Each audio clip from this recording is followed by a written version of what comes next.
السلام علیکم ملګرو دا ویډیو چې تاسو وګورئ نو الحمدلله به د ځان سره ووایئ او په خپله عقیده په خپل مذهب په خپل مسلک باندې به شکر ادا کوئ. دا یو شیعه ذاکر دی او دا وایي متعه زنا وایي دا جایز ده نعوذ بالله. بل طرف ته دغه سني عالم دی هغه ډېر زبردست جواب ورکړی دی او دا شیعه ذاکر وایي دا په قرآن کې راغلی چې دا جایز ده نعوذ بالله. د سنی عالم څنګه جواب ورکړی دی دا مباحثه در سره لږه واورئ او انتهایی فایدهمنده ده په علم کې به اضافه وشي خامخا واورئ د ملګرو سره شریکه. دا شیعه ذاکر وایي په مجبورۍ کې دا بالکل جایزه ده. نو دغه سنی عالم ورته وایي موږ سره یو څو کسان دي مسافر دي نو بس ټیک ده ستا خور یا ستا مور هغوی سره به دا متعه وکړي او دا مجبور دي دلته مسافر دي.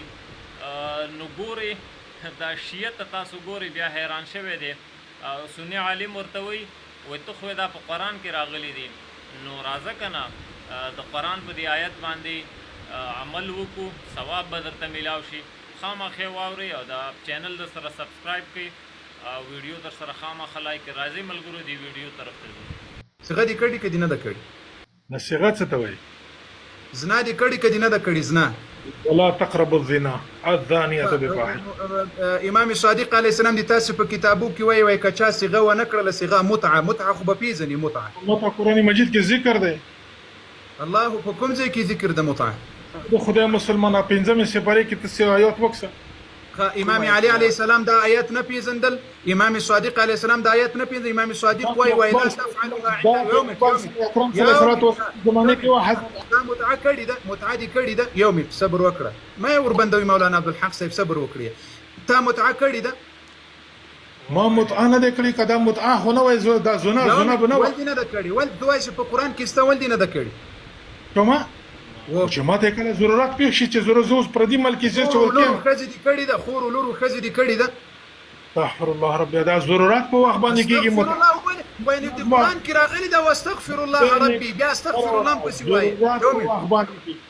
ضرورت په وخت باندې د ضرورت په وخت کې امام صادق علیه السلام زنا کړې وه، دا متعه یې کړې وه.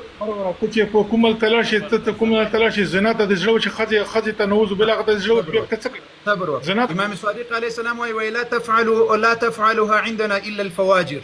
په موږ کې څوک دا کار نه کوي مګر زانیان یې کوي. امام صادق علیه السلام وایي دا په دې قرآن نه پوهېدل. امام علي عليه السلام وایي تر هغه له ټولو نه مخکې امام علي عليه السلام وایي صيغه دا حرم رسول الله صلی الله علیه وسلم.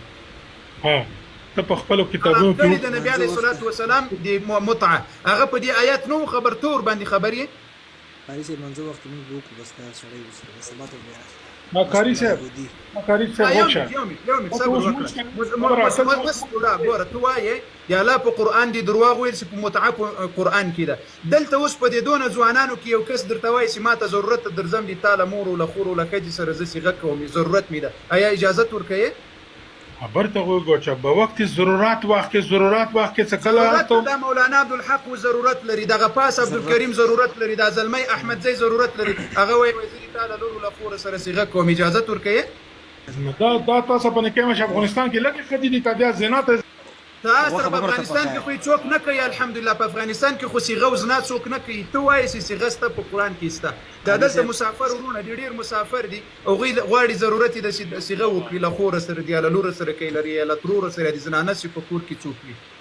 قاری صاحب صيغه به مو سره کوو غوښه به ورته پخوي غوښه به مو تخوري. بس داسې مسلمان یې لکه یزید مسلمان و بس. الله ولې دا د قرآن خبره دونه بده هلته وایي په قرآن کې د قرآن خبره ولې بده در باندې لګېږي؟ داسې مسلمان یې لکه یزید مسلمان. د قرآن خبره ولې بده در باندې لګېږي؟ یهودي وتښتېدل دا سول صيغې نه وتښتېدو مولوي صاحب صيغې نه وتښتېدو. دلته قاری صاحب صيغه به هم کوو قرآن درواغ وایي بیا خبره هم بده در باندې لګېږي. صيغه په قرآن کې سته صحیح ده، په قرآن کې سته د مسافرو ته ورکړي اجازه سي لور و خور ته دې درسي یا په کور کې زنانه ورته هغه صيغه ورسره وکړي ضرورت یې د دې ځوانانو